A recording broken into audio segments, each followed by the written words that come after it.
public to the Beaver work group meeting here, December 8th from 2 to 4. Thank you all for joining us.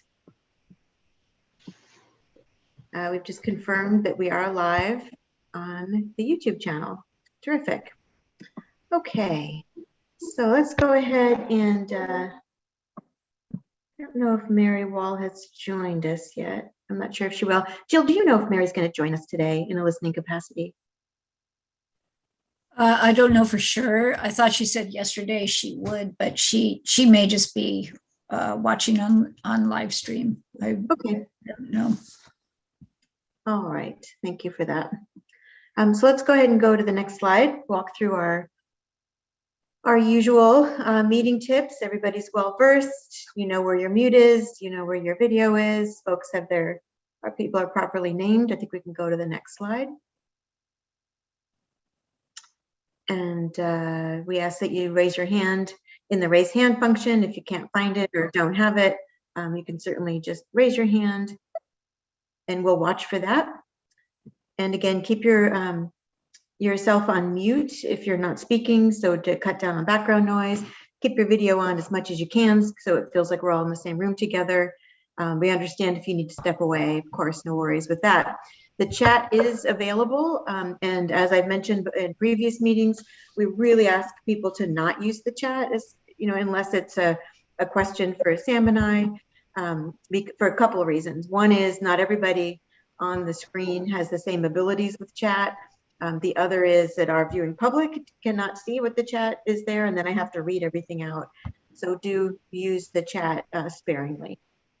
And also, you know, it's sort of as a it's like you know, side conversations in an in-person meeting in some ways, and so we want to keep everybody in the same room together. Let's go ahead and go to the next slide. Meeting guidelines, same ones as we've had, same ones in the charter that we've been talking about. Fully participate in work group meetings, balancing speaking time, which is particularly important now that we're moving into a lot more discussion time among the group as opposed to presentation. A lot of the previous meetings we had big chunks of presentation with just questions, and now, you know, we're talking with each other. And so it's important to remember just to be mindful of how much you are speaking, and you know, give other folks a chance, and also for people who tend to be quiet, or you know, you're on this work group because we want to hear what you have to say, so speak up. Come prepared for meetings. We know that you all are really good about that. Many of you serve as a liaison to a larger community of interest, and so we hope that you're bringing those perspectives to the table. We ask that you leave your baggage at the door. We know that a lot of you have worked together for years and years, and some things have gone well, and some things have gone maybe differently than you had hoped. So we would ask that you leave any of that at the door. This is a new conversation. Participate in an open and mutually respectful way. That becomes difficult when we hear things that we disagree with, and as we start having, you know, more and more dialogue of trying to get closure or get close to some recommendations, you'll hear things that folks, you know, you disagree with. So it can be challenging, but we do ask that you try your best to participate in a mutually respectful way and act in good faith. We're here to try to create something together as a group, and so we ask that you work together in good faith to try to make that happen. Next. So our agenda, at the last meeting, folks had asked for a little bit more data around Beaver distribution, and so we spoke with Tom and Matt about teeing that up, but you also had said you didn't want to have a big presentation because you wanted to spend the time talking with each other around potential recommendations. So Tom and Matt have prepared a brief PowerPoint with some data for you, and we're going to try to, we'll do our best, and that means all of us together, to try to end that agenda item at 2:30 so that we reserve a good hour and a half for discussion. We have the work group has met, or the subgroup met, and we talked through a framework for a proposal recommendation, and we thought that would be a helpful thing to just pose out there for us today, is kind of what this is starting to look like. Of course, it's a work in progress, but it gives us a little bit of grounding as we're talking through our recommendations. And then, we have the Jam board that we've worked with now a couple of meetings. We did the initial poll where we got a sense of where people's priorities are. And we started to talk a little bit more in depth around potential trap closures and what people are thinking about that and how they're feeling about that and where we might need some more information. It's that kind of a conversation that we're going to have about several of the other categories today. And we had talked at the last meeting about continuing the kind of taking a deeper dive in the potential trap closure area of recommendations that's emerging. And the subgroup thought it'd be good actually to take a little bit of a step back and not, because there are a lot of connections in between all of the emerging areas of recommendation. And so maybe start talking about some of the others and seeing where we can make these connections and how potential closures or not might fit in with those. And so that's really the balance of our discussion today. And then we want to preserve just a little bit of time to talk about upcoming meeting and next steps. So with that, I'm going to turn this over to Tom and Nat. I think one of you is going to share your screen because you have some slides to share. Yes, thanks, Jamie. I'll share my screen and do the presentation. If there are any technical questions, Matt will help out with those. And Tom, just for process clarification, you don't have a lot of slides, I know. You just want to go through those and then we'll see what questions people have at the end, right? Right. I'll just go through the slides, then we can have questions. So can you see the screen okay? Or see the presentation? Yes, we can see the screen good. We could just and actually, Tom, I'm sorry, I forgot one housekeeping thing that Sam just texted me, and that is Drenda. You introduced yourself at the Trap Check meeting yesterday, and I was like, oh, everybody knows Drenda, but this is a new group. And so we want to introduce Drenda. Drenda is with the Association of Oregon Counties. As you know, Lauren was with the association. She moved to the Farm Bureau, and then we had Jordan with us for a little bit from AOC, and now we have Drenda. And Drenda, do you want to just say a minute about who you are? People might wonder who Drenda is. And then Mary has joined us, so I want to say a word about Mary too. Sorry about that, Tom. Drenda, go ahead. Thank you, Jamie. I started with the association in September, and I come from almost 20 years of working with Clackamas County and the Clackamas County Board of Commissioners, helping advance their strategic plan and goals and priorities. So at the association, I will be focused on natural resource and veteran issues, and I'm happy to be here. Thank you. Great, and thank you for that. And then Mary, Chair Wall has joined us. As you know, Commissioner Woolley is not as a part of the commission anymore, so therefore he's not part of the groups anymore. Chair Wall has joined us. Mary's joined us yesterday and joining us today to listen in. Mary, anything you want to say to the group? You just said it pretty much. So I am hoping to just pay attention and get caught up. I have been getting updates on this, and Commissioner Woolley and Zarnowitz and Hatfield Hyde have all brought updates to us on the commission. So I apologize for being late to this meeting too. So thank you. We're glad you could join us. Thanks, Mary. All right, Tom, back to you. Okay. Okay, so screen back. So thanks for the opportunity. We wanted to share some preliminary analyses we've been working on related to our aquatic inventories program data. This program collects data around fish habitat needs, but it also, as part of that, collects data around the presence of beaver dams, as well as beaver activity in the area of these surveys. The data will show and comprise kind of two separate data sets. One is around what we call our Oregon Plan surveys. The other is around basin surveys. The actual on-the-ground survey method for both of those are the same, but there's some differences in survey frequency. And so some of the slides will be both of these data sets, and some will be just Oregon Plan where we have much more data. Let's see, important to note that these, I said the surveys are not done specifically for beaver. Dams will be seen in these surveys.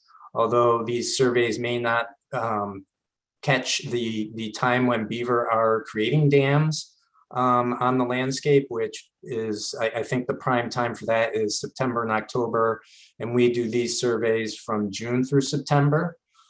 So the number of dams might be a bit of an underestimate. It's likely that the activity that we see around beaver is also an underestimate, because we're less likely on these surveys to see beaver activity, because that's not specifically what we're looking for. But if we see it, we do note it, and our surveyors are trained to do that. So I'll try to go through these slides fairly quickly here, because there are a number of them, but I think the high level messages will become fairly apparent. So this is for all data at a fourth field Huck scale across the state, just whether or not there is any beaver activity observed. And you can see here, kind of the reddest of red colors here is where there's 0 beaver activity, and there's only, I think, 3 places across the state where we haven't observed beaver at this scale, though there are a couple of Hucks where we haven't actually done any basin surveys. The basin surveys are what's done on the east side of the state, which are less frequent. So again, this is probably an underestimate of beaver activity, but it gives an idea of where we are and aren't seeing beaver, and kind of the relative frequency there. Moving on to beaver dam presence. We see that there are fewer dams on the landscape than we see beaver. Again, we may be missing dams because of a difference in timing of surveys relative to when beaver are more likely to be building dams. But the take-home message here is that we see more beaver activity around the state than we do dams. Just to give a perspective, here's a draft map in where the beaver closures around the state are. Beaver trapping closures around the state are. So here in, we see federal lands, and the hashed red and orangish areas are places that are closed.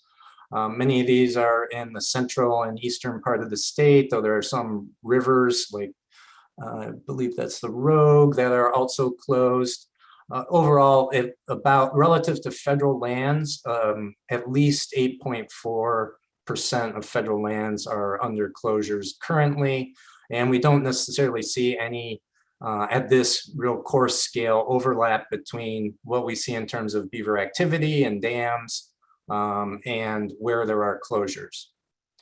Moving on to just looking at our Oregon plan surveys, which happen in Western Oregon. Here's a map of Western Oregon and the areas where we have surveys. Basically in the lower Columbia and the Oregon coast and the South Coast and Rogue area is where we have Oregon plan surveys. Looking at beaver dam activity and beaver activity and beaver dams. Activity is this orange line, and beaver dams are in the blue line, looking at our data, which started in '98 through 2020. Again, we see that there's more activity out there on the landscape than there are dams. The general proportion of sites we survey which have beaver dams is around the 10–15% range across all survey sites, and about 30% or so of sites where we see activity of beaver. Now focusing in only really on this Oregon coast area, which is the area where Oregon coast coho are listed, and a lot of the discussion around beaver has started, and there's a strong push for beaver related restoration in the recovery plan, and as well as the state conservation plan. We have some other data in this area, so we're going to focus in on this Oregon coast area. And so what we've done here, this is a very similar graph to the last one that you saw, but it just looks at suitable habitat for beaver dams and activity based on kind of some of the geomorphic features where beaver would be more expected to occur. We worked with OSU to kind of come up with this and parse our data in a little bit different way. And again, you see more beaver activity than dams, but the proportion of the sites has jumped from, 15% of the sites that have dams to, let's say, around 30% of the sites, and from about 30% of the sites with activity up to, 50% or so. So when you just look at beaver suitable habitat, those numbers jump up. Let's see, moving now into kind of a look at the Oregon Coast data, kind of parsed out by federal lands and non-federal lands, which includes state forests, private industrial forests. We also have some agriculture and non-private and private non-industrial forests in here, but we're looking at ownership differences here. And what we see here is just the amount of beaver dams through time, broken out by ownership, with federal ownership in blue and non-federal ownership in the orange color. And when you look at this through time, this graph in the top right of the slide shows the kind of the statistical analysis here. Both of these look like there's a decreasing trend through time on both federal and non-federal land. There's more variability in the federal one, so that's not a significant decline, but there is a significant decline on the non-federal land. But the non-federal land also has 36% more dams on their sites. So there's more dams in non-federal land than federal land, according to our data. Looking at activity, we also see same figure, federal lands in blue, non-federal lands in orangish color. Looks like there's a decreasing trend here. And let's see, what's the, just pulling up some notes here. There are significant decreases in time for both for activity on both federal and non-federal land in the Oregon Coast area.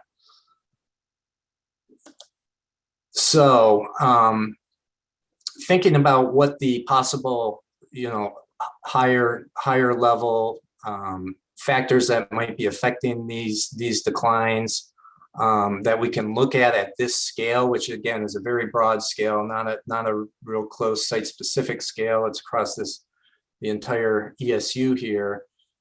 We broke out some other analyses based on some of the things that might be affecting these declines or the trends that we're seeing between federal and non-federal. And one of the first thing was, well, what about the geomorphic features of the landscape? Are federal lands in different areas that are more suitable or less suitable for beaver activity or dams? So we looked at those. We looked at gradient, flood-prone widths, terrace height, and the width to depth ratio of the stream, comparing federal and non-federal lands. And we did not see any difference in these habitat. Looking at all the habitat together or just the suitable habitat. So that doesn't necessarily seem to be driving things, at least at this scale. Next thing might be the riparian condition, because beaver tend to use riparian or habitat that's suitable for them, and then they move in and then can start engineering things. What we have here is just looking at I'm not going to go over this in real detail, but we're looking at the size of conifers, both kind of secondary growth size. It is the C50 number, that's the diameter of the conifers, and C90, which is old growth. And what we see here is that federal lands really do have a higher amount of the larger conifers in the riparian area.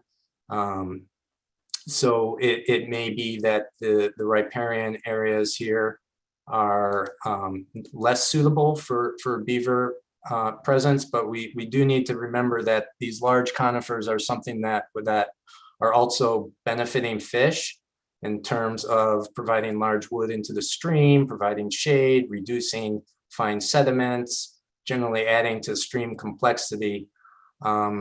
So any messaging around riparian management and improvement in terms of beaver dams or activity, we need to remember those things as well. Also, the next thing, obviously, some of the generation of this work group is around trapping. So we took all of the counties in the Oregon coast area, the trap data for the same corresponding time period, and put those on a plot. And the trap data from 97 to 2019 are on here with the AQI dam sites. And it does not look like there's a relationship there. Looking at that a little bit in a little bit more depth. If catch per unit effort, which is how many beaver are trapped over a unit of time, you would expect catch per unit effort to be declining if there was a decreasing abundance of beaver. And we really see that catch per unit effort over time has really stayed fairly constant. And then if you look at the amount of harvest, or these are trapped beaver, against the dam information, it really, there's no strong relationship there. If anything, there's a slight increase, so that it looks like there's certainly probably not a relationship here, but it looks like the more beaver you harvest, the more dams you will be getting. But anyway, it doesn't look like if at this coarse scale again, that overlapping trap data and with the data we have on dams is showing a relationship there. Moving on over to the lower Columbia area, which is kind of the mouth of the Columbia over towards the Hood River area here. With our Oregon plan data, we'll look at some of the same information, but if you can see, this area is outlined in this kind of light blue color here. Most of the federal land in the lower Columbia, or all of the federal land, is in the eastern part of this area, and most of that federal land is in this closure area. So keep that in mind as we step through the next couple slides, where here we're showing federal and non-federal lands in terms of beaver dams. There is for both ownerships, there's no difference through time in terms of trends, but there are 10 times more likelihood of having beaver dams on private land than federal land in the lower Columbia area. Same information for beaver activity. There's actually a significant increasing trend for beaver activity on private lands here. So it doesn't look like, again, at least at this scale, the significant closures on federal lands in this ESU are necessarily showing more beaver activity or dams. And then I guess that's kind of the summary of the data. I did also want to point out, just for your information, that ODFW, NIMS, and the Fish and Wildlife Service work together to provide a presentation in the private forest accord process around kind of beaver and forest management. Derek and I and Chris Jordan gave 3 separate presentations, and just wanted to let you know that it's possible some of the things that were recommended in those presentations might be of interest to this group as well, when we're talking about federal lands. And that's all I had. Happy to take any questions if there's any time for them. Yeah, we'll make a little bit of time for questions for sure. So what questions do people have for Tom? And thank you, Tom, for putting that together with the slides. The slides are really helpful. Josh? Thank you very much, Tom, for that presentation. I'm just curious if you took a look at the difference in stream slope between ownerships there, and if you also broke out the federal ownership between BLM versus Forest Service lands. We did not break out between BLM and Forest Service. And at the risk of, should I stop sharing my screen, or I'm just gonna have to go back here quickly to the. Yeah, I mean, you can keep it up if you want to refer back to a slide. Yeah, so we did look at gradient differences between federal and non-federal lands, and this is in the Oregon coast area. And there was no difference there at that scale. Gotcha. So the Upper Columbia, we didn't look at that difference between. We haven't. Again, this is preliminary.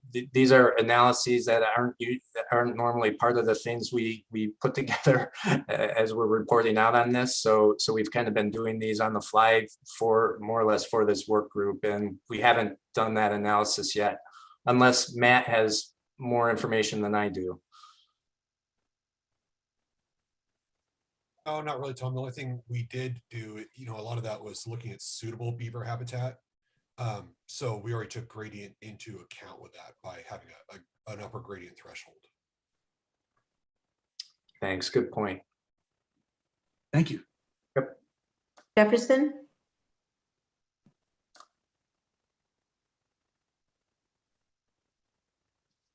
Hi, yeah, it's always good to see more data coming out. And there's a lot to unpack there. It's hard to just boom, catch on to a lot of the significance of what a lot of those slides and graphs say. So I'm really hoping, Tom, that you can provide that information to the whole group. But a couple of things struck me. One, in the beginning of this process, I did an analysis myself just to educate myself about catch per unit effort.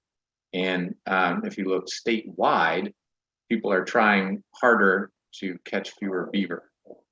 So while I was only able to use up the 2018 data, because that's all that's available. I don't know how to get the most recent data. That's all that's available online. That was the trend that I saw, and that trend in dams coming down was also shown in the AQI data for Eastern Oregon. The only place that bucked that trend was a creek that I know of in Prineville, where east of Prineville, where they're doing a ton of restoration work and encouraging a lot of beavers. But it's hard to, like I say, unpack all of that on the fly.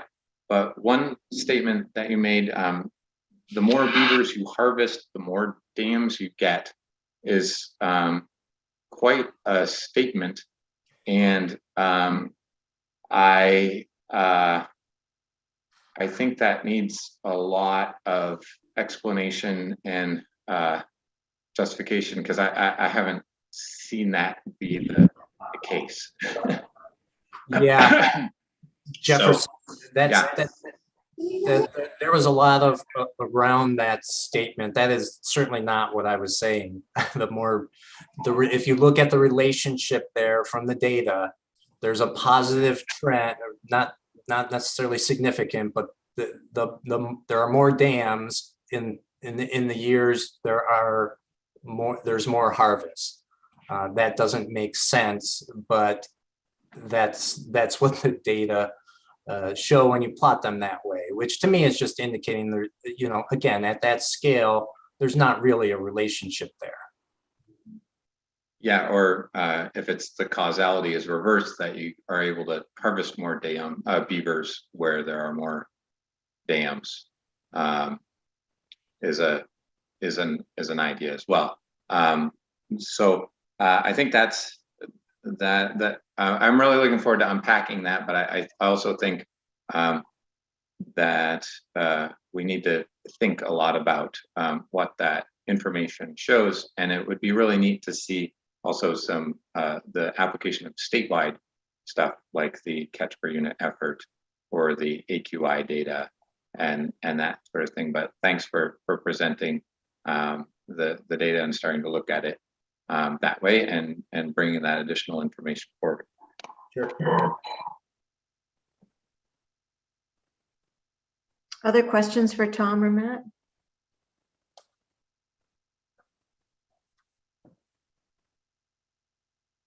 Brian?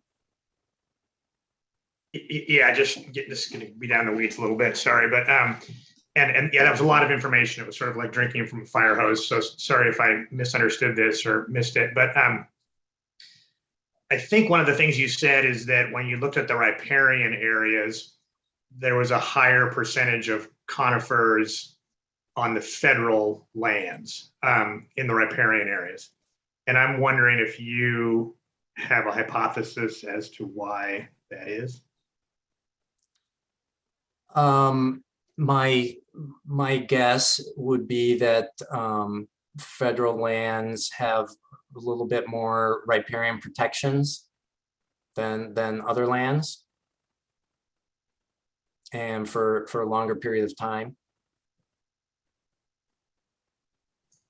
If I could just like follow up really quickly on that, does that, I mean, you know, there's a lot of discussion these days about incised stream channels that become incised, you know, in part because beavers have been removed from the landscape. And I'd heard that one of the symptoms of that was less of the sort of traditional riparian vegetation and more conifers in the riparian areas. Do you agree with that or disagree with that? Oh, that's a good question. I would have to think about that more. I don't know if Matt or maybe Chris Jordan have thoughts on that.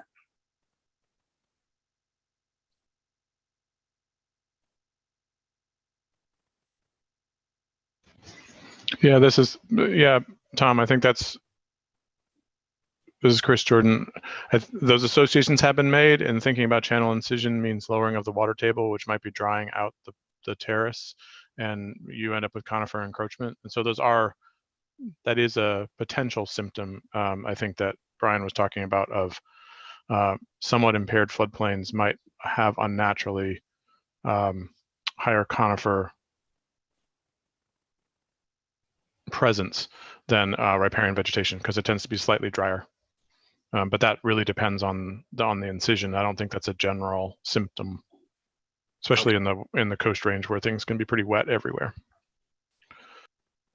And these trees that were in that figure we showed were older trees, so maybe that's not as relevant for that particular analysis. I did want to say that of course there can be other reasons for the beaver activity and dam declines. One thing we've thought about is what Chris mentioned is drier streams. That's something we haven't had time to analyze yet, but that's another consideration.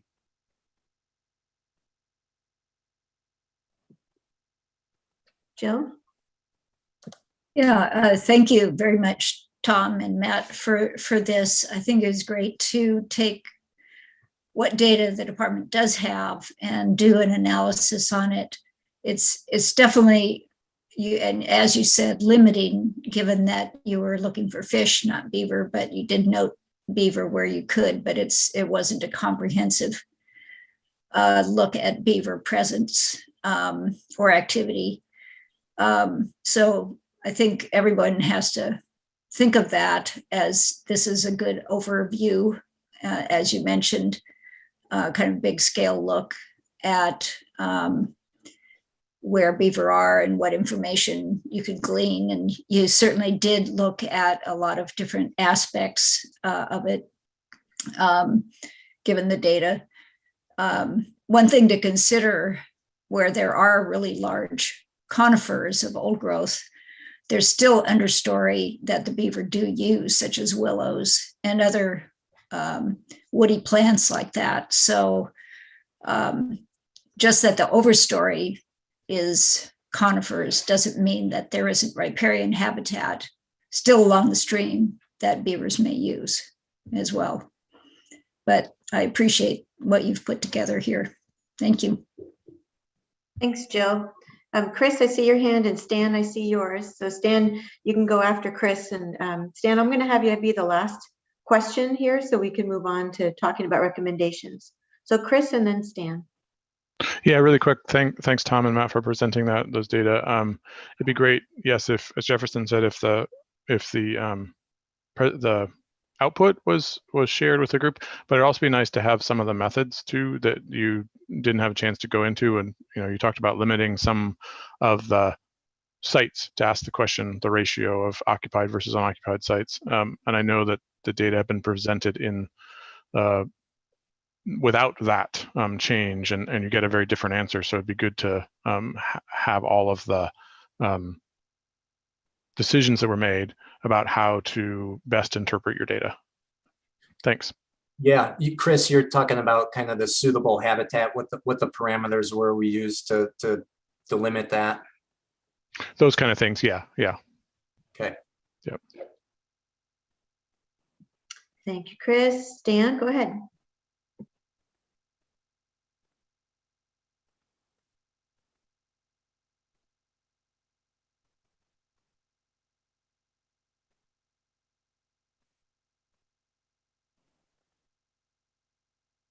Sam, can we unmute Stan? Okay, I just sent a prompt to you, Stan. So if you can see, click on the yes unmute.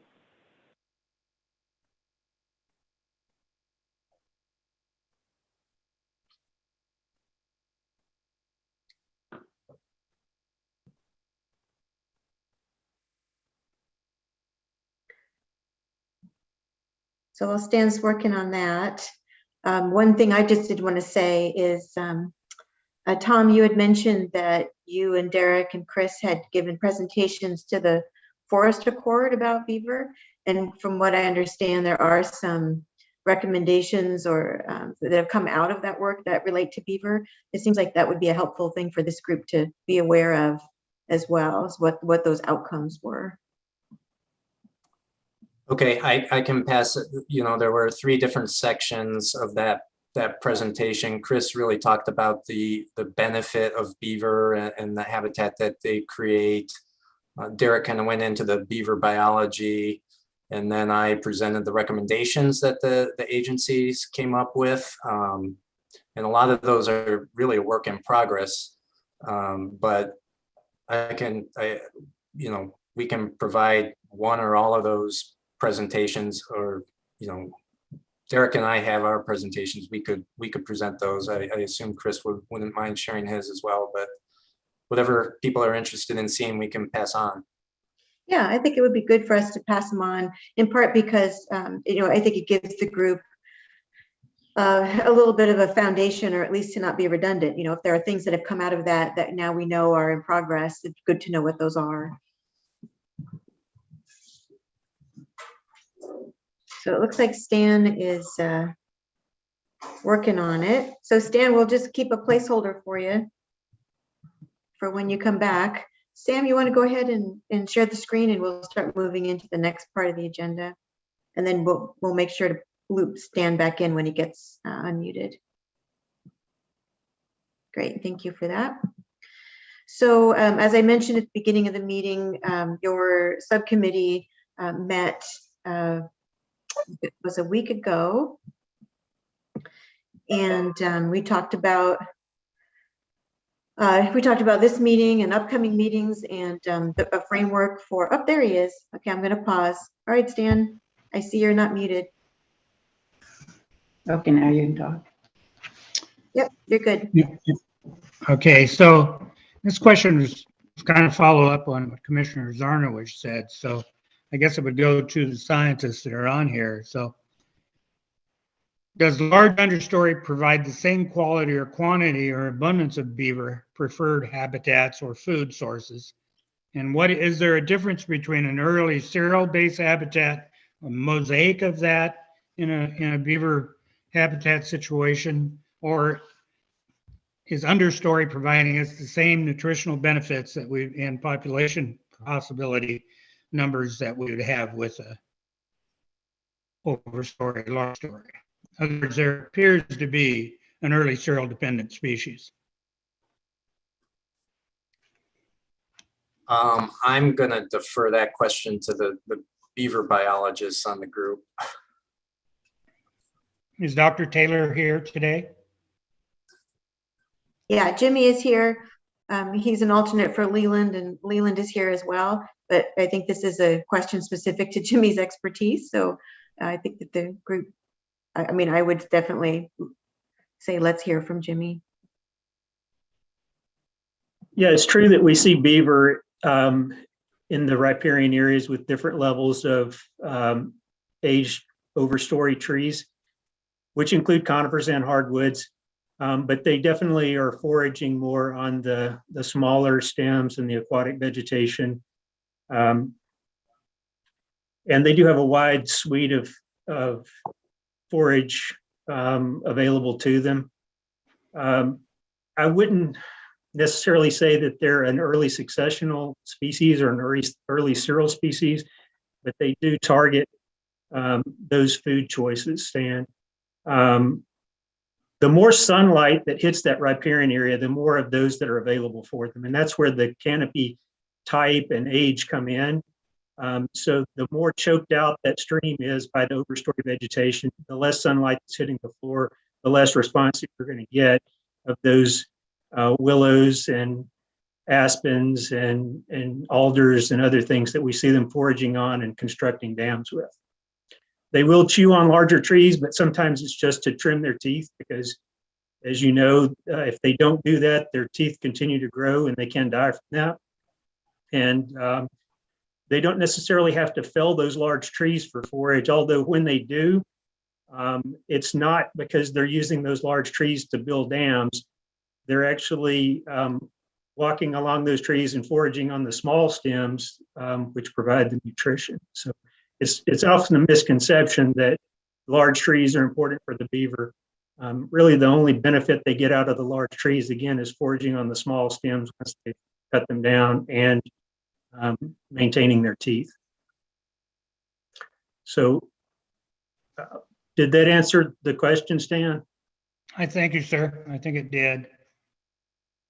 Thank you, Stan. Thank you, Jimmy. Chris, I see your hand up, but remember I had asked that Stan be the last one in this questions. And so if there's a way, Chris, that you could fold in something that you want to share as a part of our next conversation, because actually a lot of what Stan, you and Jimmy and Tom that you were just talking about, and Jill, has to do with the kind of the, when you think about the Jamboard and you think about the number one, or the highest ranking action area, if you will, on the Jamboard had to do with landscape and habitat. So I think that this conversation could translate easily over there. Oh, thank you, Jefferson. Yeah, Chris, I'm sorry. This is true. This is a beaver biologist question. So go ahead and jump in. I was just gonna confirm what Jimmy was saying and add one thing, which is, rather than thinking of beaver as being not necessarily an early cereal stage, but beaver disturbance on the vegetation maintains a different route for riparian vegetation. It's not just for succession happening because of shade tolerant species, slower growing, overtopping early succession trees, which is the normal forest succession cycle. This is a floodplain disturbance environment, and beaver are one of the floodplain disturbance agents, and they will maintain what looks like an early cereal stage, but it's actually its own succession of vegetation, but going through very short stature cycles as they are maintaining the species and the species size contribution. And it's only a question when they aren't on the landscape and they come into places or try to come into places that we're even asking this question of whether they are an early or late cereal stage. If the beaver dominated habitat had been for a long time, there would be a different forest signature in a beaver dominated area. Thanks for that, Chris. And thanks, Jefferson, for reminding me that Chris is also a biologist. So with that, I appreciate you everybody asking the questions of Tom and Matt.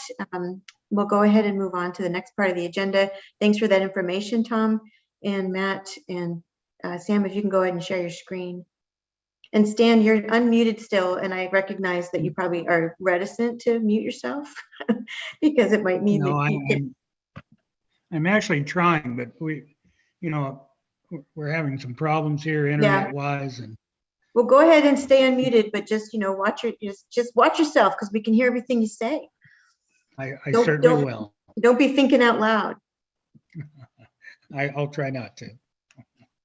So the subcommittee met last week. We talked together about the next couple of meetings and specifically about the framework for proposal recommendations and the work that the group has done already. A few things that we thought would be helpful to remind the group about.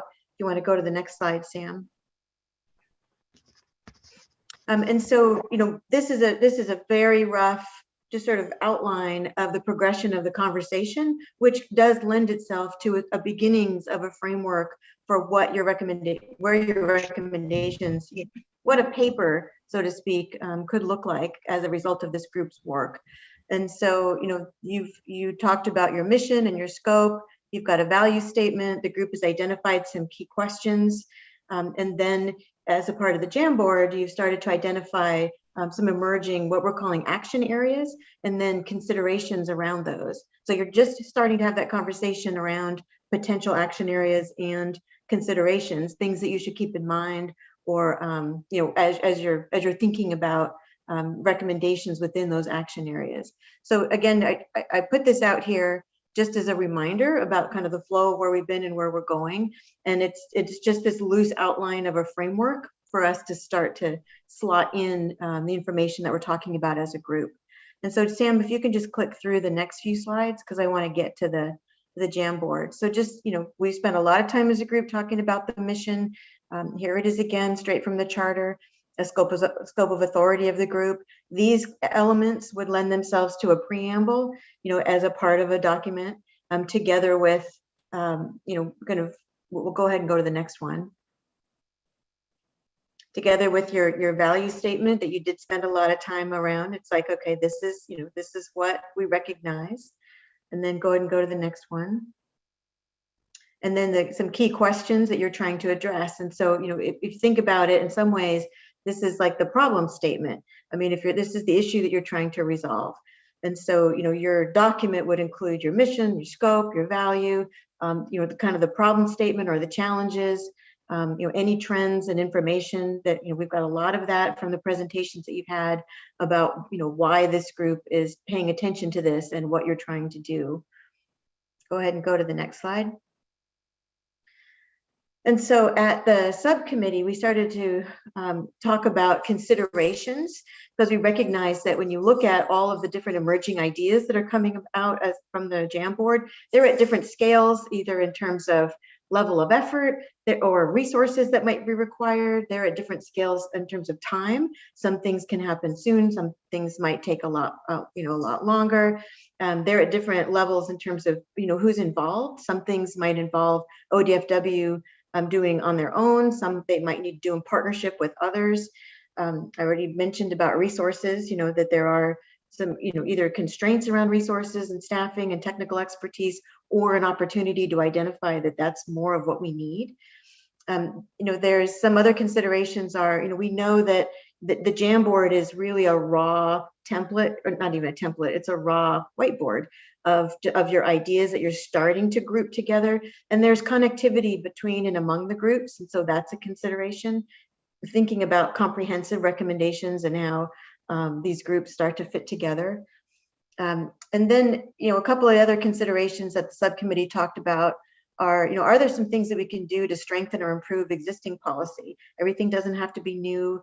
There are some things that we can be doing more of or better. And where do we need to, where do we need new policy? Where are some gaps? Where are some things that we're not doing now? And what does that look like? How complex, some other considerations are how complex is the recommendation? What are the challenges and risks? And what could be potential benefits and opportunities?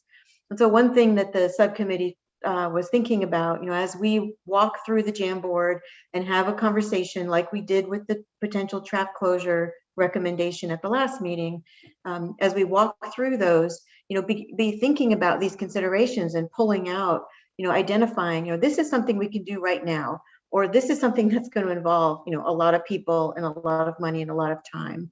And so beginning to identify those will really help us in pulling together recommendations so that people can see what are immediate, short, mid, and long term, and kind of what, who all might need to be involved. Another way to think about it is you think about kind of like, low level of, what is something that's a low level of effort and has a high benefit or a high outcome, and then what are things with like a high level of effort and a low outcome. And if you think about a chart, if I had a whiteboard, I'd draw it. There's like a chart that, and all these recommendations would fit somewhere on there. Some would be high level of effort with a high outcome, and so, and some are high level effort with a low outcome. Anyway, it's just another way to think about it. Cost benefit is another way that people could think about it. So the subcommittee, we talked about all these different considerations, so that we could start to tease those out of the recommendations from the Jamboard, and that'll help us to sort and organize. So I'm going to pause there, and this isn't quite as neat and tidy of a framework as I think, Leland, you were hoping to, us to come up with. But, really as a subcommittee, we sort of went around about, what is the framework that we want to slot this in? And really, we're creating this together. But I'm going to pause here and just see if Jefferson and Chris and Amy and Leland have anything they want to add for the group before we go back into the Jamboard and start, teasing out these emerging recommendations. Jefferson?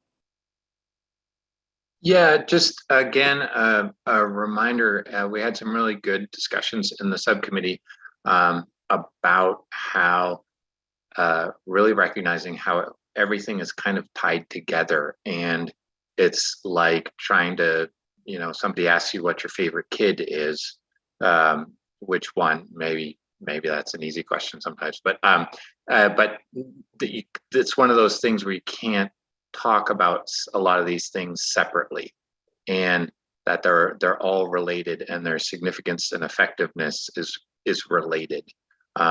So it makes it a more complicated and nuanced discussion. And we started talking about one specific thing, the trap closures, because we wanted to kind of test the waters on the most difficult issue.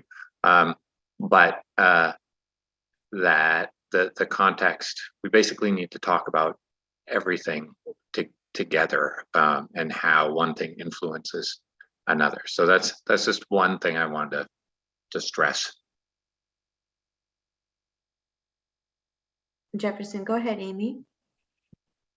Yeah, and I would just echo what Jefferson just said, and that we did find a lot of that when we started discussing the framework idea, and because it's complex and nuanced, and we're going to be pulling from probably a lot of different of those buckets from the Jamboard and topic ideas. I think that's why we felt like it was important to have this structure to help guide us, give us a framework to hang some of these on, to be able to use as, I don't know if I want to say comparables, but just things that we could perhaps sort in different ways, like the implementation type, or the amount of resources and things like that. And so the goal really was just to give some kind of structure and framework, so that as we approach these, like Jefferson was saying, we can take and draw from different topics and then see how they all work together in relation to these considerations. So I hope that makes sense. We talked around this for about 2 hours, trying to find the appropriate bullet points here or ideas around framework. So hopefully it's helpful to the group, and particularly since we have a long break between this meeting and the next time we get together, it was really important to the subgroup to bring something forward that would help give us some structure, and be able to leave off, so to speak, on a good note before we have that break. Yeah, and that's a good point, Amy. Thank you for that. Is that, we're going to go as far as we can as a group today on a couple of the items in the Jamboard, but you all should continue that work. I mean, given these considerations, given the work that you've done to date, looking at the Jamboard. I mean, I would expect that you all should start to continue to do that work. And so that when we come back in January, we can see even more of the ideas that are coming forward and what this group might start to organize themselves around. Leland, go ahead. Yeah, thanks. What Amy and Jefferson said, I think, the subgroup, we kind of kicked the tires a bunch, and this is somewhat what we came up with. I think it's important also to recognize what the process coming up is, even within these recommendations, right? These recommendations aren't, oh, this is going to happen. There's a process that's then going to go through. And so thinking about that as we're working through this as well, I think is going to be important, just so we know kind of what we're expecting as an outcome from this effort. There's some things where ODFW staff, if directed by commission, could work on implementing fairly quickly, as we talked about with the timing stuff. And there's other things that's going to require a more in-depth process. And I think we, as a working group, need to recognize that while we're doing this. Thanks, Leland.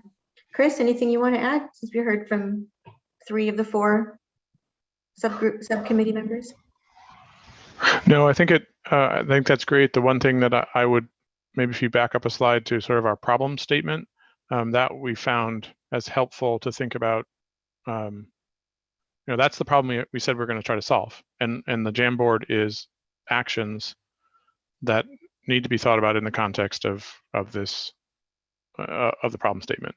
And yes, you can sort them in different ways, but the framework is really relevant to the problem to get to the sort of our value statement of how can we do this? Do we want to do this? And this is the problem. And then all the things that Leland was saying about, okay, we have to be wise to the feasibility, but at the same time, we want to have actions that do address this management problem that's set in front of us. Thanks. Thanks, Chris. Okay, Sam, you want to just go ahead and you said there was one slide after the considerations. You said, and so let me.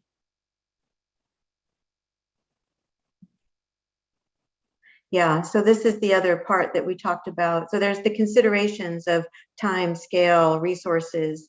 Is it hard? Is it easy? Who else is involved?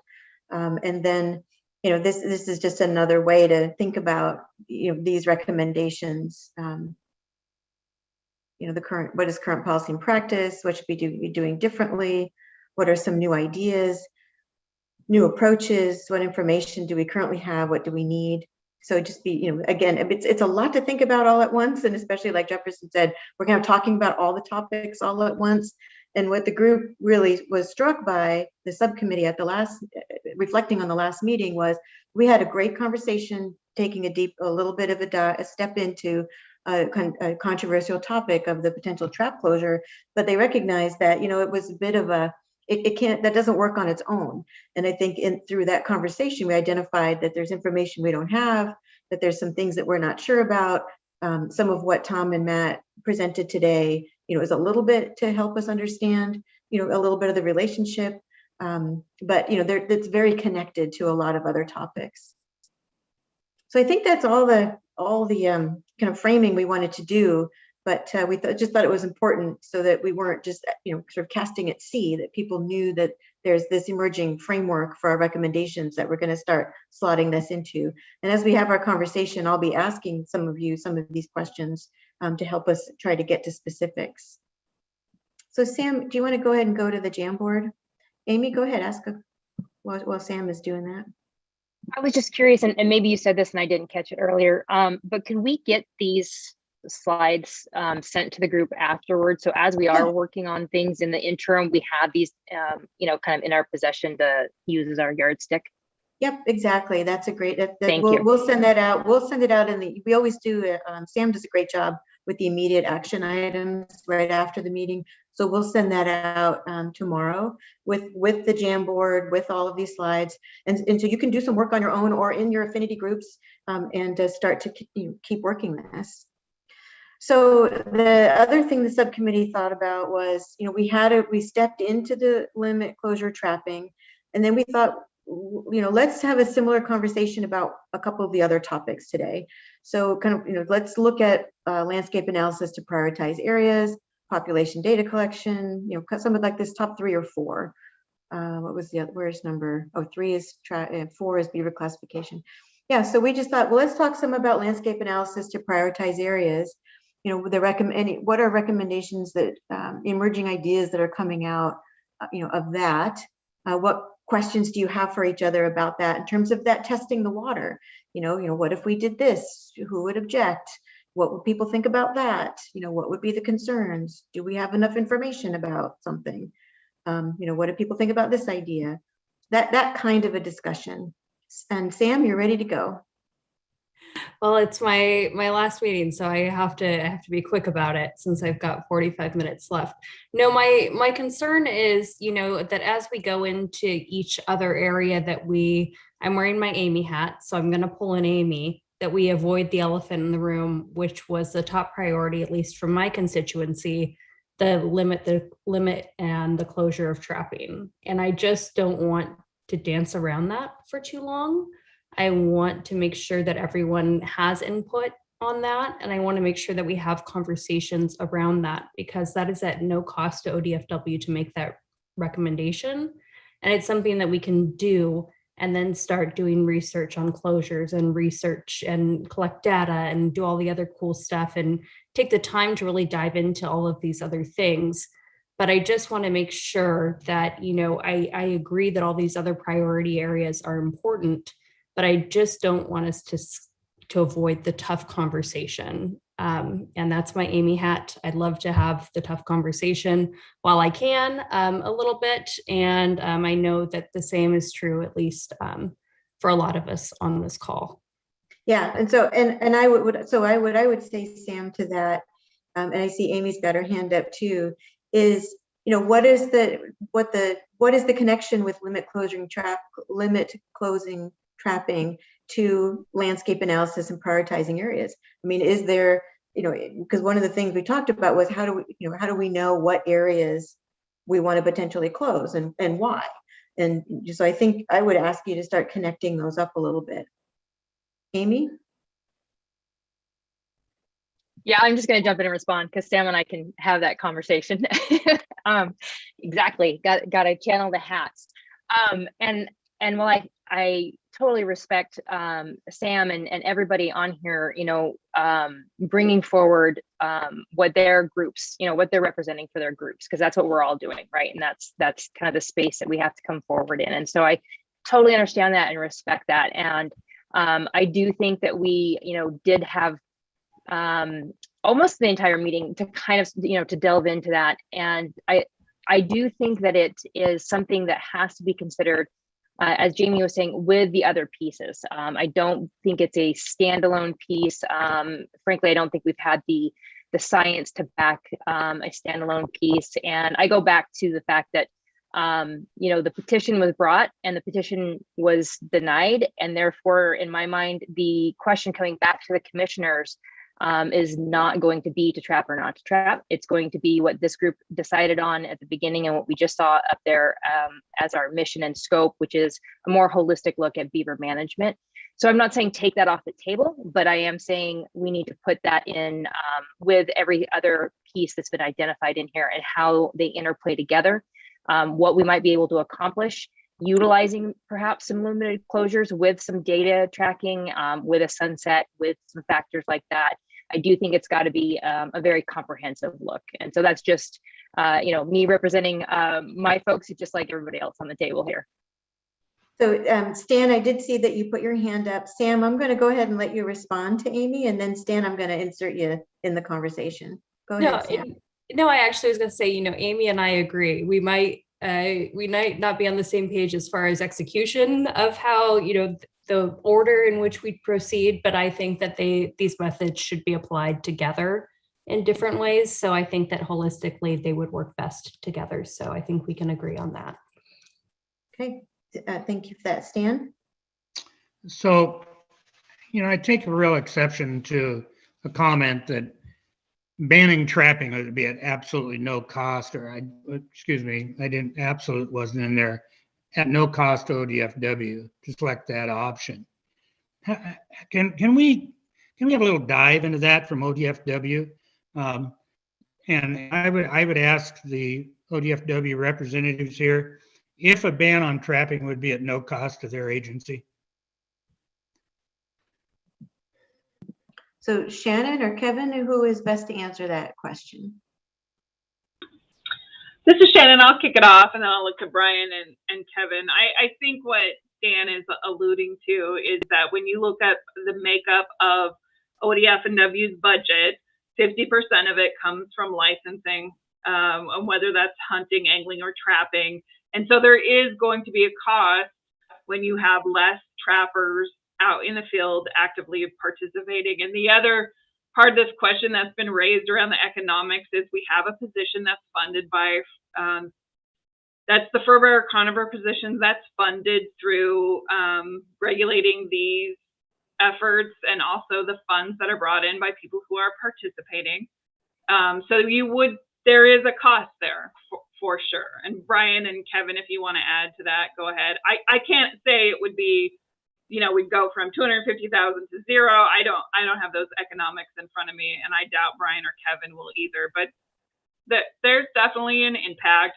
There's also an impact to the cost of addressing damage. That again is hard to quantify. So Kevin, Brian. I think you covered that fairly well, Shannon. I don't really have much to add. I don't have the exact numbers in front of me. And in terms of how many of our licensed trappers would no longer purchase a trapping license or a fur taker license, that would take some analysis and really would be something that until a closure happened, we wouldn't have an exact answer for. So that's a follow-up then, is needing some more information about what the fiscal impact might be. Thank you, Kevin Blakely, for adding that. What the fiscal impact might be as a result of closure. So that's a follow-up. Thanks, Stan, for asking that question. Sam, your hand is up still. Did you have something else? Yeah, I just want to note, when we talk about trapping, bringing income to ODFW and being a source of revenue for ODFW, I would like to see that teased out from the budget overall, how much are trapping licenses bringing in. And then I'd also like to see expenses overall. How much does it cost to manage the program? How much does it cost for employees to manage the program? How much, if we're going to be looking at cost, and that's the number that we want to hang the hat of trapping on, then let's look at the cost holistically. But right now, really what I'm trying to do is look at this big picture here. And I can't do that if I think the program's costing more money than it's bringing in. What is the cost there? And I think the economics are important. And I think that the state's starting to see different sources of income for ODFW. So that's all I've got in response to that, but I think the big picture is important. Thanks, Sam. And we did have a presentation from Derek.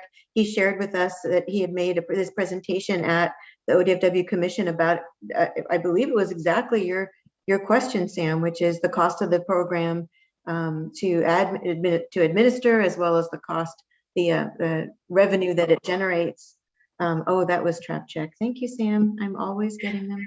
Yeah, and I haven't ever seen. So we do have that information, but it was shared at the Trap Check meeting. Yeah, and I'd love to see a line item budget, including vehicles to monitor the program. I mean, there's just a lot that goes into this type of program. So, okay, I'm done. Go ahead, Yep, Daniel and Ernie. So we do have the information, and we can share that with you because they did. Derek did share that with the Trap Check group. Danielle. Thank you, and excuse my voice. I'm fighting through a little bit of a head cold. I just, if we're going to talk costs too, and I think that was a consideration, is just general costs and benefits, and just how we kind of factor all that, because obviously from Oregon Wild's perspective, I mean, we would want an even more comprehensive look at costs, especially when we talk about the costs of climate change and loss of water resources and riparian damage and coho decline. I mean, we really could expand that out to other issues that ODFW is going to face budgetarily, or just in the fish and wildlife that their mission is to protect, when we really take a step back and think about the overall costs of not doing something. So, I just have a different perspective of how we would look at costs overall. And I just want to make sure we're not narrowly focused on just trapping and hunting of beaver, but really looking at the big picture of not doing something. What will that cost the state of Oregon? Thanks. Thanks, Danielle. And I would suspect that Ernie is right there with you. Ernie, go ahead. You're muted, Ernie. Sorry. As an economist, I have learned over many decades that it's really foolhardy to focus on costs and not talk about benefits at the same time. It's like walking around with your eyes closed. So I understand the question of what is this going to cost the agency, but I go back to the value statement. The value statement says that we recognize that beaver provide benefits to the people, fish and wildlife of Oregon. It doesn't say we're concerned about providing or preventing costs to the agency. So I hope that whatever we do, we come back and focus on what are the implications, what are the benefits, what are the costs to the people of the state of Oregon. Now, over the last couple of months, I provided an awful lot of information to you, Jamie and Samantha, that I think you provided off beyond to ODFW staff on what are the potential benefits that we get from having more beaver or more beaver dams. And where we were talking about maybe $250,000 in ODFW budget. And I think Amy raised the question of, well, if you don't have the budget, then you don't spend the money. So there's some real trade-offs there.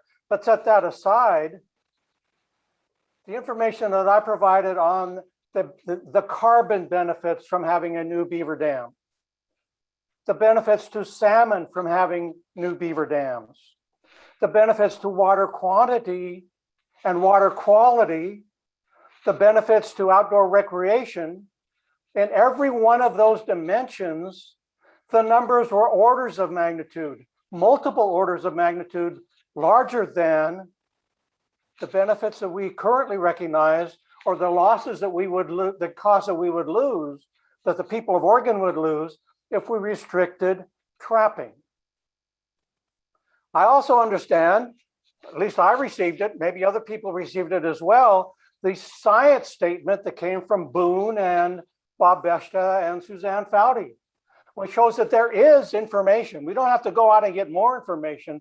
There is information that substantiates the assumption that if we limit trapping and killing, we should expect, probabilistically, we should expect more beaver dams. Given that reality in the context of the challenges that we have from climate and from the biodiversity crisis and from the water issues that we have in this state, we've had multiple discussions of adopting and managing beaver applying the precautionary principle. We have the assumption, the science tells us we have the assumption that we will get more benefits than we will have costs if we limit trapping and hunting. So let's manage the beaver, not to say we can never have more trapping or more hunting, but let's manage them with a precautionary principle that says we're not going to have trapping and hunting right now. If you can come in and prove on a case-by-case basis that the benefits from trapping or hunting will exceed the cost to the people of the state of Oregon, then fine, let's go ahead and go through that process and allow it. But let's fundamentally change the way that we manage this. And so when I look at the JAM board, I see that landscape analysis to prioritize areas. I understand that as sort of a conceptual thing of, yeah, that's a good thing to begin with if you're going to be managing resources, blah, blah, blah. But Jamie, you highlighted that one of the critical things we ought to be taking into account is timing. What are the things we need to do now? And it's not landscape analysis. It's not neuroscience. It's not more whatever, research limiting factors. It's let's take the action to get some benefits And I provided that information to get the benefits for very low cost. And let's do that right now. Let's have an education program that satisfies or that complements that. Let's have beaver classification actions that we need to take, or that the commission needs to take, or ODFW needs to take to satisfy that right now. So thank you. You know, Thanks, thanks, Ernie. And it's unfortunate that you missed the last meeting because we actually had a really good conversation where everybody shared their opinions about trap closures and kind of where they're at with that and how it fits with the larger, the larger suite of recommendations that the group is coming up with. And so I appreciate, so what you just shared kind of catches you up with everybody being able to hear that. So I appreciate that. And then the other part is, you did start to make some good connections in the end of what you were sharing, and you see them up on the Jamboard too, the education and beaver classification. And one of the places where the group ended the last time, and group, tell me if I'm wrong, is that a recognition that yeah, there's a potential role and a place for trap closures or limiting trapping in connection with some of these other ideas. And so how do we start to package these together? How do we identify where we want to do trap closures and why? And so that's really where the group landed at the last meeting. So you're not off track, you're just a meeting behind. But thanks for. I disagree. You disagree with what I think there was a benefit that I looked at this Jamboard having not sat through that session, because it raised questions of what the hell does this mean? And Jamie, you went through one of Sam's slides of all of these criteria that you ought to have: scale, who, what, how, timing, connectivity, and the like. This Jamboard without those assumptions is meaningless. Exactly. We're on this.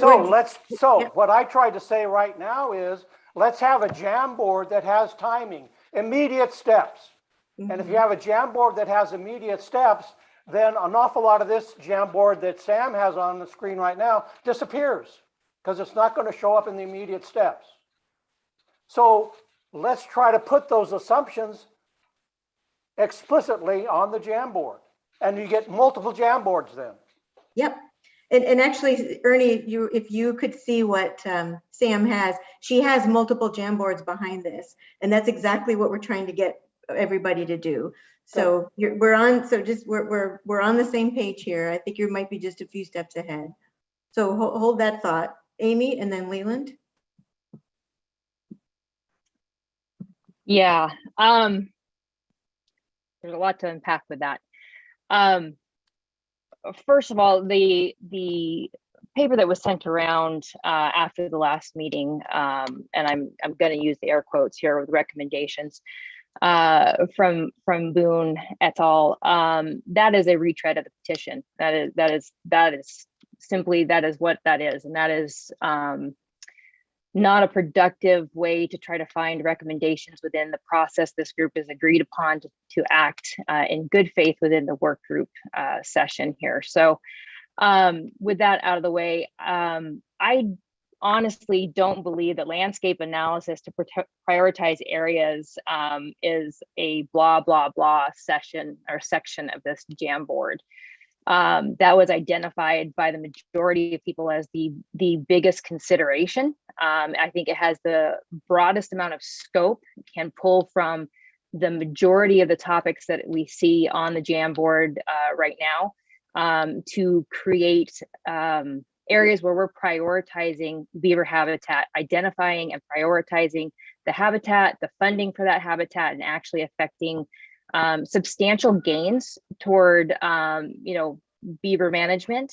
And so to discount the ideas on the Jamboard or where we've gotten to as a work group, I think is just frankly irresponsible. And acting right now is not necessarily the goal here. Acting with the best possible outcomes should be the goal.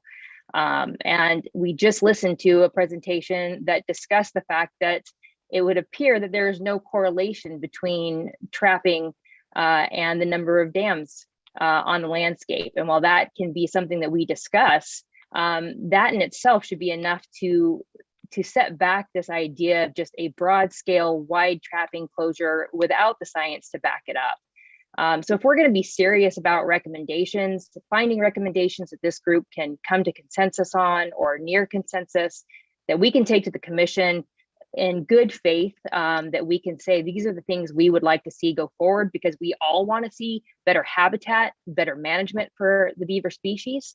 We're going to have to work within this framework, and we're going to have to look at all the ideas on this emerging ideas board, and not try to just single out one to drive an agenda. So that's where I'll end.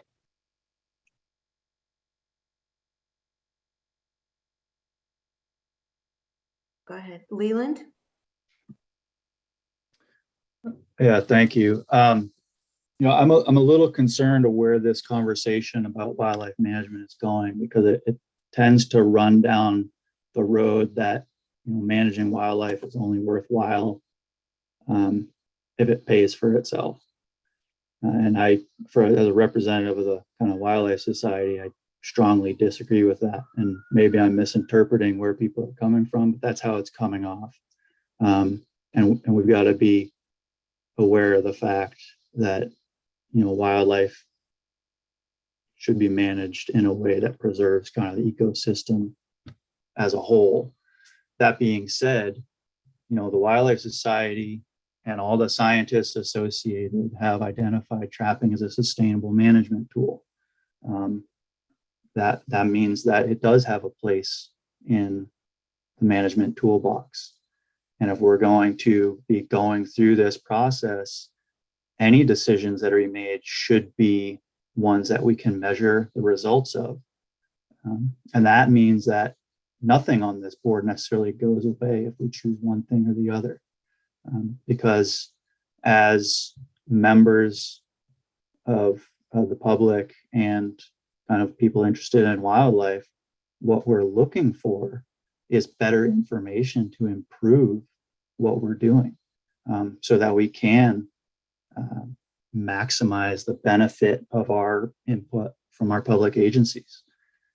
So even if the decision coming out of this recommendation is to limit and close all trapping across the state, which is not what I'm saying it is or necessarily should be, you know, we're still going to require and need population data collection around that. We're still going to need to look at prioritizing landscapes and the benefits to strategy species that may be impacted by that. So there's still going to be a lot of input that needs to happen from the vast majority of this board, no matter what our decision is.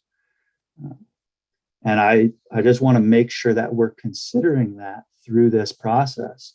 The decisions we make should be measurable, and we should be able to back them up and review them and see whether or not it works so that we can improve it over time.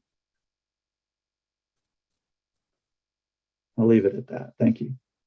Hey, Leland, thanks for that. Jefferson?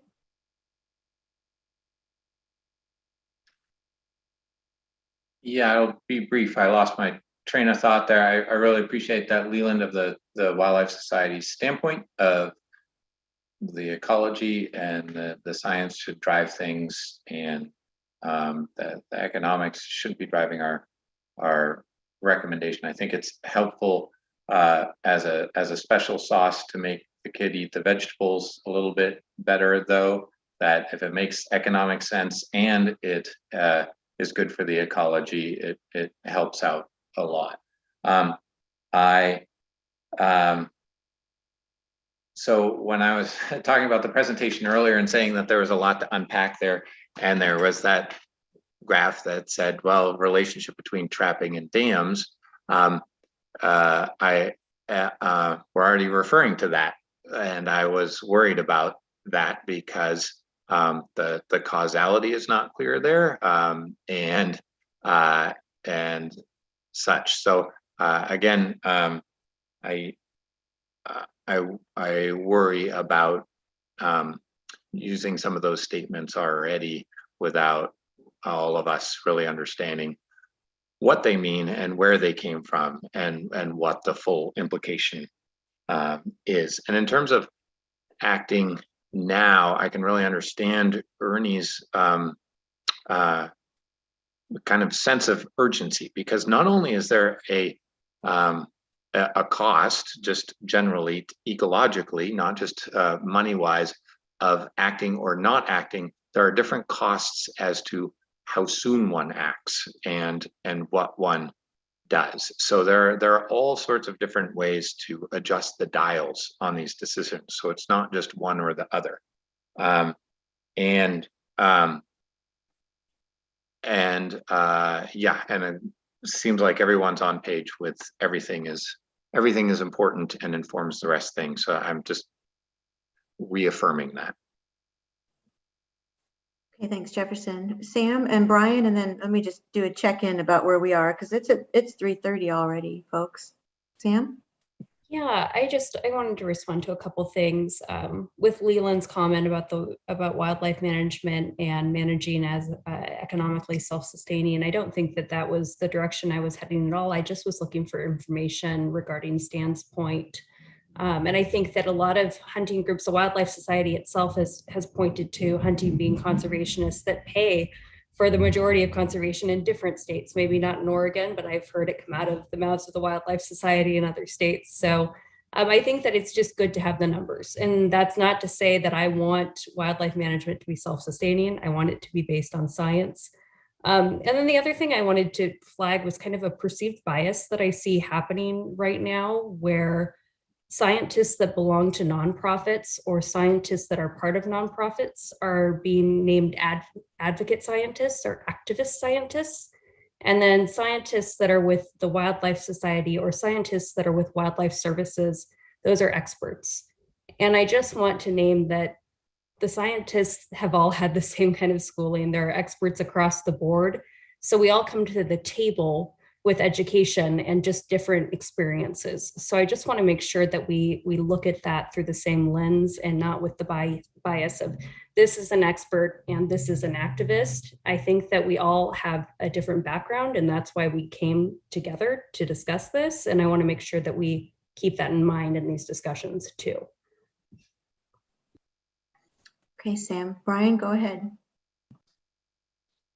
Yeah, thanks. So I was just hoping to get a little more clarification on where the Department of Fish and Wildlife is on what seems to sort of be a key scientific question here. And I very much appreciate the presentation we got today with a lot of information about that. And I'm sort of going back to it in hopes it'll help facilitate the conversation about these recommendations.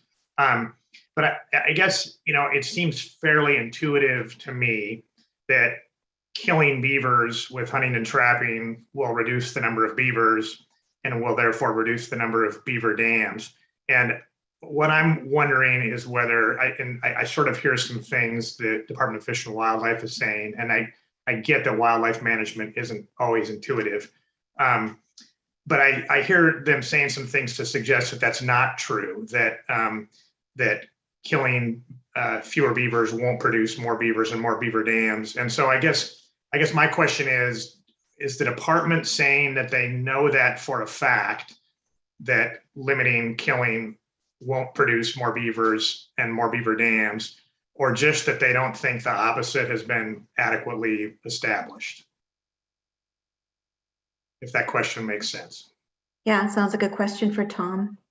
Yeah, I'll just talk about that one figure which Jefferson mentioned and seems to be getting a lot of airplay here. I was not insinuating that there's any causality around those data. It was more around the fact that there did not seem to be a relationship there. So that was the real point.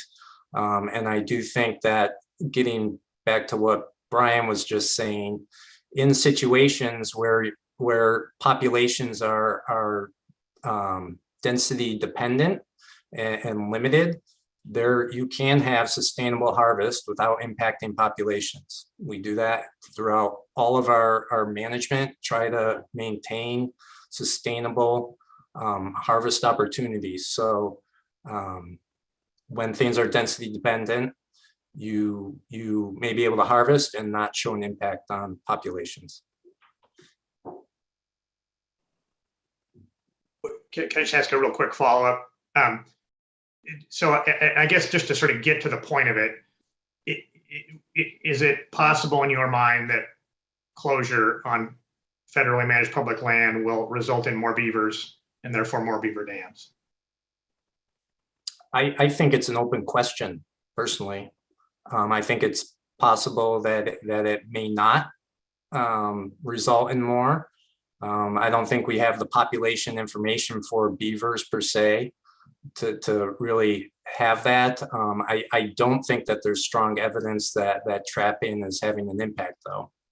That's my view of all the information I've seen, including, you know, what's been provided by other members of the work group.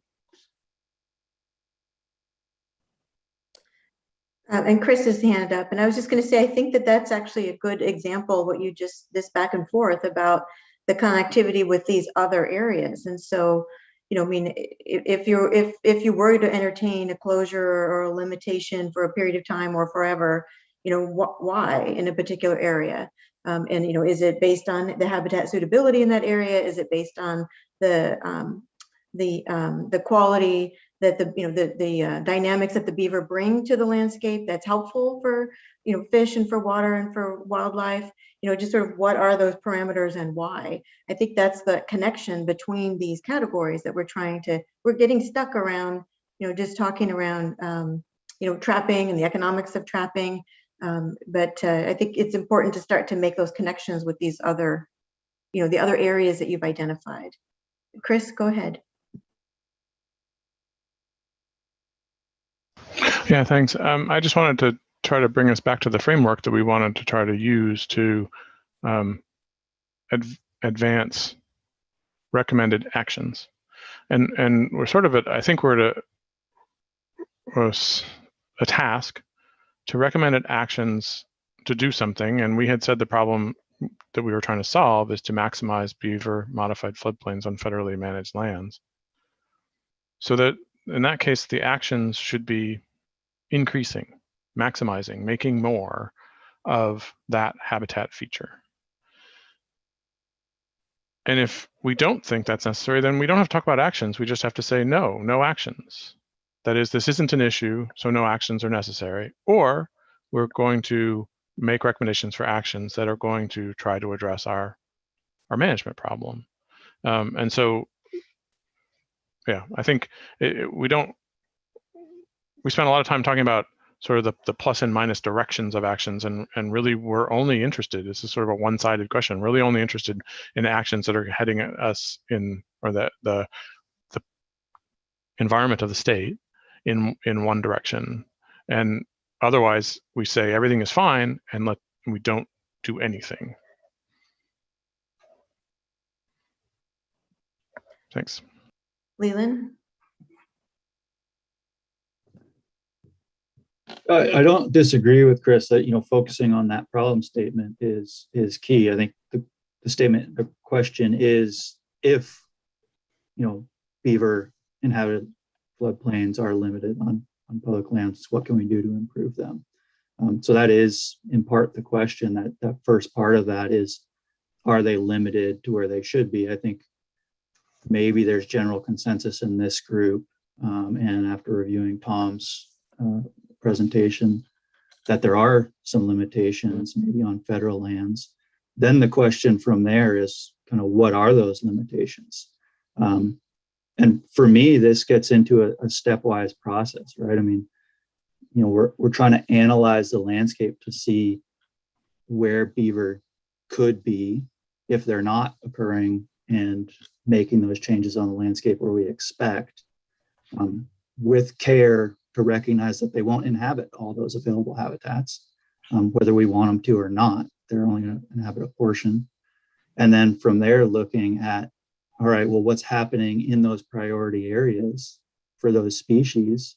What's the population looking like? Is there no beaver there? Is that why? Or is there a healthy beaver population there, but they're not building dams? Is there variation there?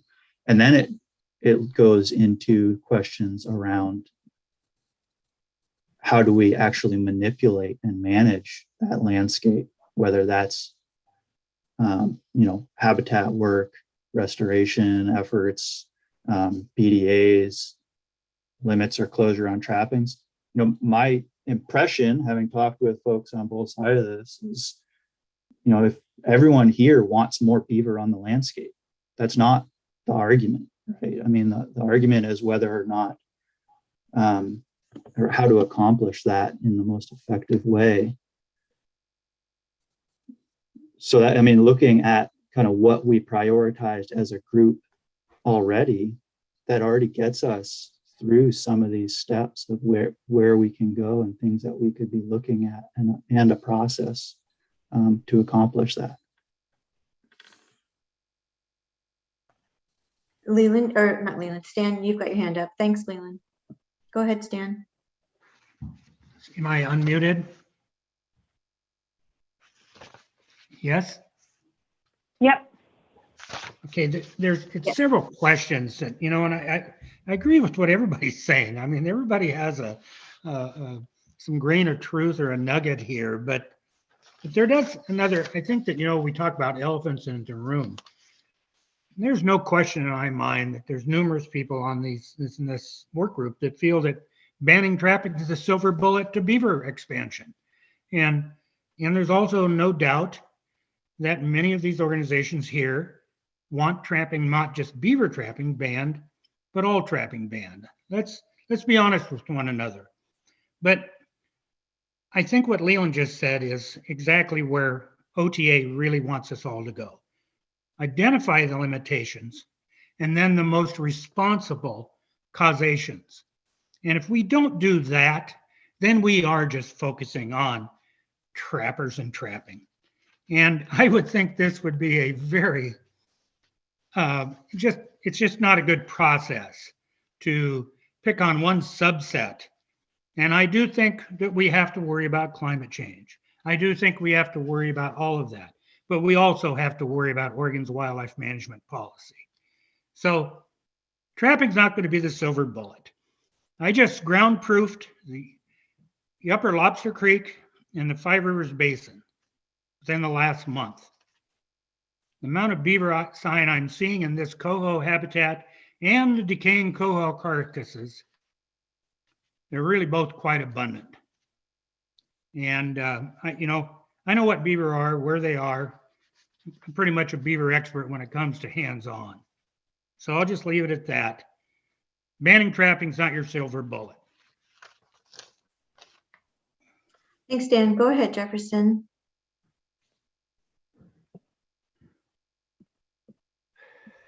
Yeah, I think maybe what we're getting stuck on a little bit and discussing around is the coordinating the timing of different efforts. If we agree that all these Post-it notes are all important things, I think some people are concerned some things may happen before other things, and that, for example, on one side, there are people that are concerned that more studies will take place before we take any sort of management action. Others are thinking, management action is going to take place and we don't have enough information. And so again, that timing aspect, I'm always kind of overly optimistic, but I do feel as though we are pretty close to all agreeing that these things don't look horrible on the face of it. But I think then it really does come down to the timing of it, and maybe that should be the next discussion bullet point. That's the most important. So Jefferson, if I can, so it's timing of, because Ernie had talked about, there's things that we can do now, whether or not they're the right things or the things that the group supports is another question. But the timing I think you're talking about is not just things we could do now, but the sequencing, kind of what happens, are there some things we can do now without doing other things, or are there some things that need to happen before we do things? So for example, if you were to, limit trapping or ban trapping in a particular area, do you have enough information to know where those areas would be now? or would there need to be some work done to identify those areas? You know, that's just one example. But I think that's what you're talking about, is that sequencing of it. Right, and I feel like the folks that are really discussing a lot the limiting trapping closure are saying that we feel as though we've presented enough evidence to show that there are positive benefits of this, and enough to say we could go ahead with this and then study. And the argument then against that would be, no, we need to study more before we do that. The other thing that's then really important too is the impacts of the granularity of any actions, management actions, where people are saying, well, we should do landscape analysis and see where it makes sense. And are you then going to have regulations that say, on this quarter-mile stretch of the creek, it looks like habitat is restricting beaver activity, rather than saying on a watershed scale or on a national forest scale, that sort of thing. So there are practicalities that come with that initial closure idea. So. Okay, well, I think I just want to make sure, it feels like we're getting somewhere with what you just shared. Leland, go ahead and say what you're going to say. And then, you know, we're coming up on 10 minutes to 4. And I want to make sure we spend a little time talking about what you all can be doing on your own, which is what's going to need to happen, or in small groups between now and when we get back together. Leland? Yeah, I mean, I think, Jefferson, we were basically saying the same thing, right? It's going through this stepwise timing process to understand where application makes the most sense for management actions. That being said, we can also just do management actions on a scale and see if it works, right? I mean, that is an action.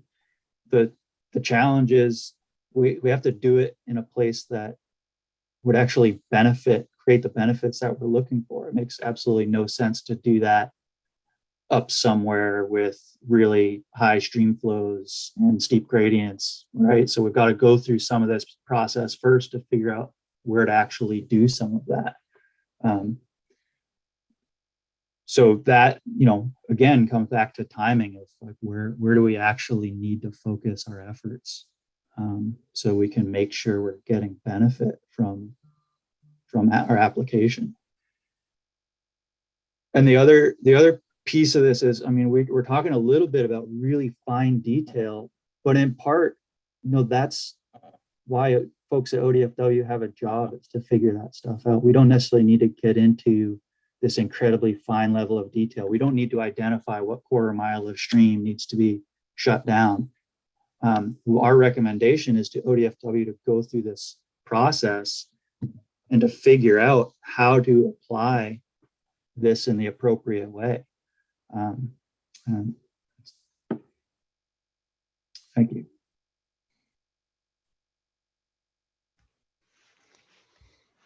Sam and I are busy talking back and forth about some next steps. Ernie, I'm going to go ahead and turn to you, and then I need to just share an idea that I have about how we can get from where we are to where we need to be. Ernie, go ahead. Thank you. I really liked what Leland said in terms of process and building on what Jefferson had said, but I want to recast it. I want to look back at this year and look at the costs that climate change imposed on Oregon this year, with the science all predicting that it's going to get worse and worse and worse.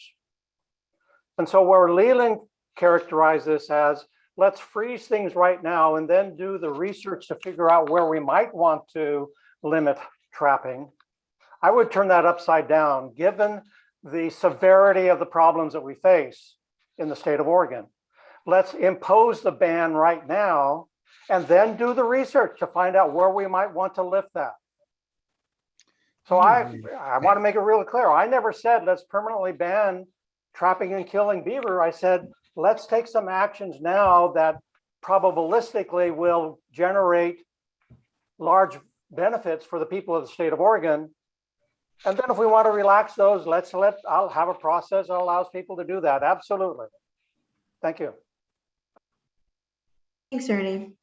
So rather than continue to go in circles around this, I think that I was just checking with Sam about if we could even do this. So here's what I would suggest, because we've got 10 minutes left in this meeting, and I don't know, we just need to talk about what's happening between now and our next meeting, as opposed to keep talking more. So here's an idea. We can share with all of you the Jamboard that you all created together. We can share that with you in a manipulatable way. So in a way that you can take notes off and move them around and make your own categories. So what I would suggest is, so what I suggest is that we send you this manipulable Jamboard with, together with the slides from today that has these considerations. I suggest we also send you a bit of a template of, short-term, medium, long-term, or, just some categories. And you can start, if we were in person, we would take these sticky notes off and we would start like putting them on a board in a different way that starts to show how they're connected, that starts to show things we can do now, that starts to show areas that we don't have good information about. The point of all of that is we're trying to create something together. And I know that, Boone and Bob and Susan Fowdy sent something around. Ernie has, put his thoughts to an idea. I mean, every one of us individually could come up with a set of recommendations that we think are the ones that we should move forward. What the commission has asked us to do is work together and try to create something together.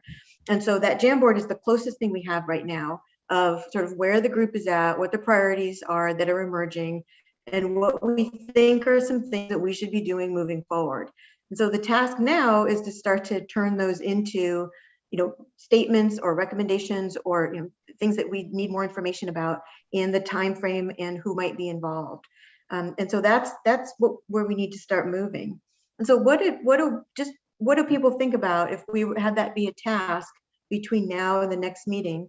Is send you all a manipulable Jamboard so that you can start to look at those considerations and start to put those together. You can do them yourself, you can do them with a small group, and then we come back in January and see what those are starting to look like.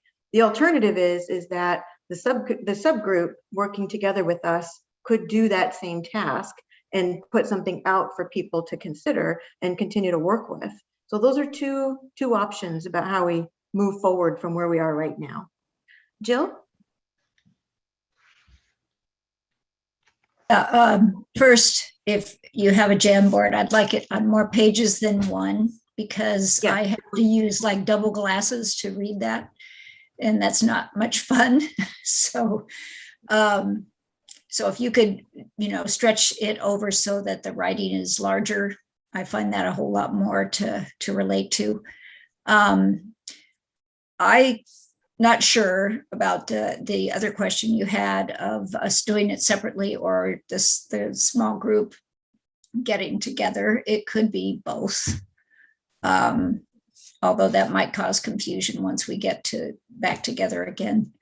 But so that's kind of my 2 cents there. Becky? All right, I'm off mute. I love the idea of the small group also vetting this, because I'm afraid when we're all in our silos, we tend to just hang out in our silos and categorize things in the way that feels very best to us. So I am cognizant of the fact that we have been asking that small group to do a lot for a long time. So I feel like they need to, have a say in that. But I just think that we're getting closer and closer to something good. And I love the idea of everybody being able to fiddle around with the information in the Jamboard, but the small group has really helped kind of keep us on track. And I've really even seen that today. I've seen a lot of integrity in that small group, and I really appreciate them. So that's my 2 cents. Thanks, Becky. So here's a modification then. So what I suggest is that the subgroup did come up with we talked about the considerations and we talked about some of the questions, and then we took a step back. We didn't want to begin to apply them because we're trying to create these together. It sounds like what might be helpful is if the subgroup did begin to apply all of that, and maybe as opposed to us sending out a manipulable Jamboard for you to work with everything, that everybody come prepared to bring like one statement to the next meeting. When you look at the Jamboard, it's like, what is something that starts to pull categories together, that is something we can do, short term, midterm, choose whatever term you want, but that just starts to show the connectivity between the categories, something you think the group could support, and that meets with your interests and others. So if you just did one thing, that would be really helpful. But in simultaneous with that, the subcommittee could do some work on the Jamboard with the considerations as well, and put something out there for the group to take a look at. Drenda? Thank you. It would be helpful to me if we could do both. Yeah. If I could have the Jamboard to manipulate for my own work, so that when I come to the meeting, I can have it clear in my mind. Yeah, and that's fine. We can. So basically, what we're saying is, at the lowest level, come to the January meeting with one thing that you've pulled out of the Jamboard. That's like, yeah, this is something that I think we can do. Here's what it looks like. At the highest level, take the Jamboard and work it into a matrix that makes sense to you, and the subcommittee can do some of that as well. Amy, maybe you and Go Sam. ahead, Becky. I'm sorry. Maybe you and Sam could turn this into some kind of a New Year's Eve game for people to do with their family. For those people that love the environment most and are uncomfortable with social things, we could sit around and Jamboard around with Beaver stuff. That's an idea. Just throwing it out there. Yep. My family doesn't want me to talk about this any more than I already do. Well, that could be dangerous with the New Year's Eve champagne. Mm-hmm. It might be just the loosening up that we all need. Jefferson, go ahead. And just stay with me for a second, but I just was thinking about how things work down and how things filter out in terms of like where certain actions make sense.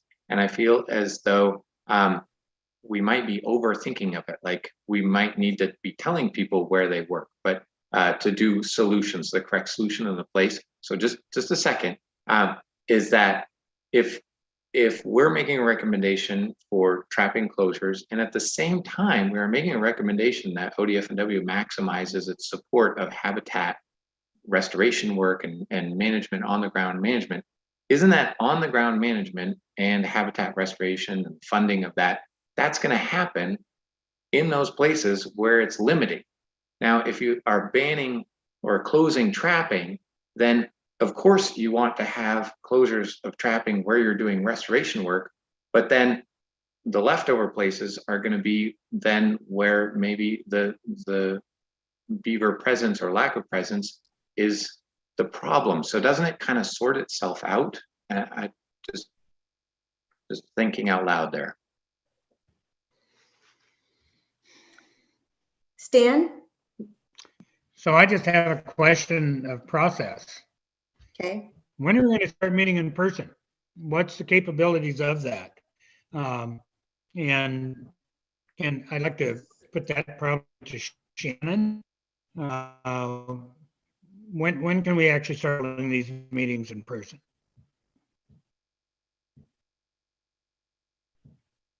You want me to take that question, Jamie? Yeah, I don't see Shannon lighting up, so. Yeah, no, Shannon's away from the office. I turned the video on. For ODFW offices, we are still on schedule for office reopening in January. So there could be a potential for having a meeting here at the office. There still is all the other overlays with masks that some people are uncomfortable with, but there is an opportunity to do that.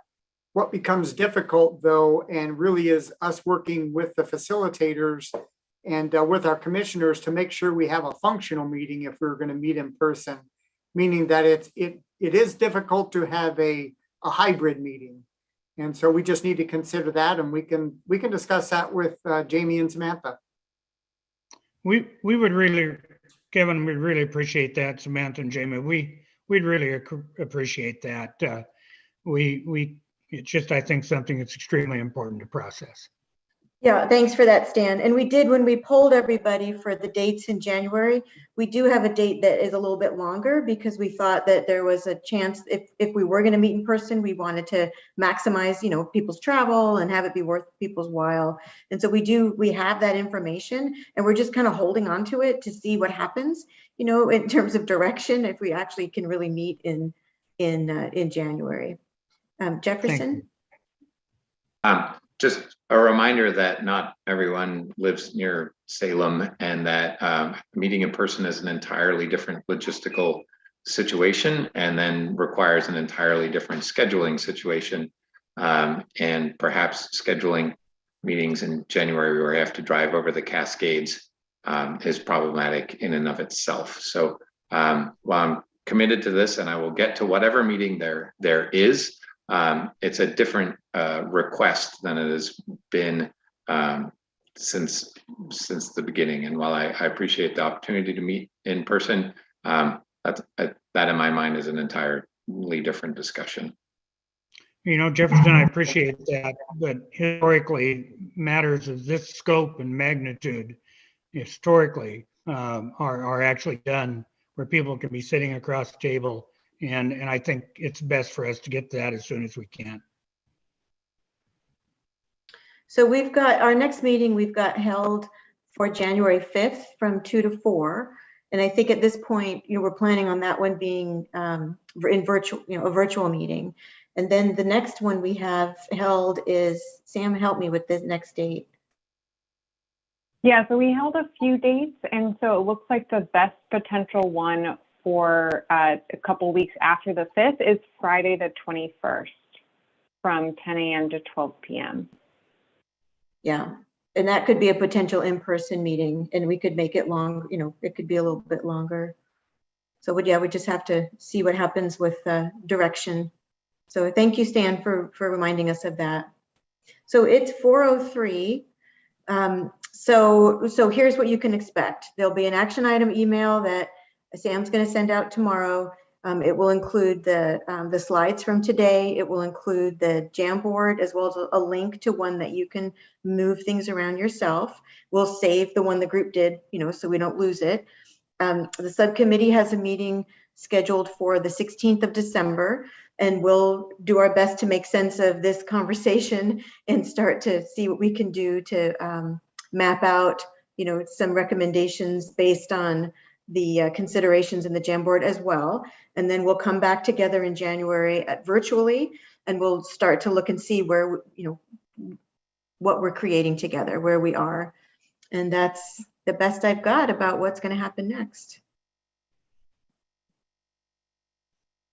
Okay, I appreciate everybody sticking with this tough topic.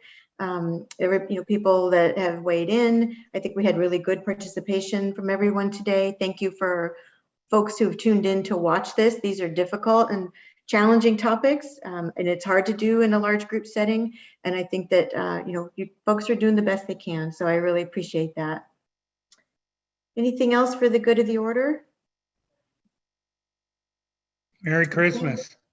Yeah, I was just going to say happy holidays. Hopefully people get to spend some time with family and friends and take a rest. Bye-bye, everyone. Thank you.